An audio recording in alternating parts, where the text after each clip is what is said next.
13 दिसंबर 2001 संसद में शीतकालीन सत्र चल रहा था।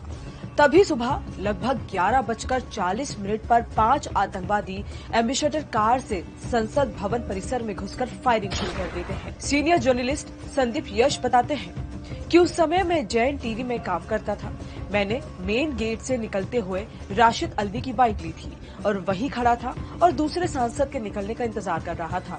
इस दौरान एक कार तेजी से मेरे सामने से निकली जिसमें आतंकी बैठे थे। प्रधानमंत्री अटल बिहारी वाजपेयी और विपक्ष की नेता सोनिया गांधी सहित कई सांसद अपने सरकारी बंगले के लिए निकल चुके थे, लेकिन गृह मंत्री लाल कृष्ण आडवाणी, प्रमोद महाजन, अमर सिंह समेत लगभग 200 सांसद लोकसभा में ही मौजूद थे। इसी दौरान अचानक एक white ambassador car vice president के काफिले की ओर स्पीड से आती है, जिसे सिक्योरिटी गार्ड जगदीश यादव रोकने की कोशिश करते हैं, लेकिन ड्राइवर कार की स्पीड बढ़ा देता है। लेकिन अगले मोड़ पर कार बैलेंस खोकर फुटपाथ पर चढ़कर रुक जाती है। जिनके हाथ में बंदूक देखकर वहां पार्क में काम कर रही एक महिला माली जोर से चीखने लगती है।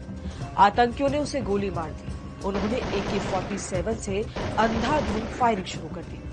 जवाबी कार्रवाई में 4 सिक्योरिटी ऑफिसर गंभीर रूप से घायल हो गए।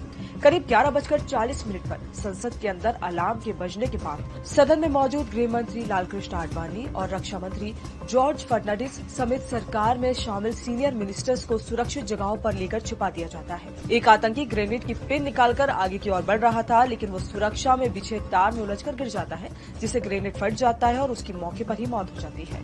फिर 11:50 पर पांचों आतंकी अब अपनी लोकेशन बदलने की तैयारी में थे। एक आतंकी तेजी से फायरिंग करता हुआ संसद के गेट नंबर 1 की तरफ दौड़ने लगता है। बाकी 4 गेट नंबर 12 की तरफ बढ़ने लगते हैं।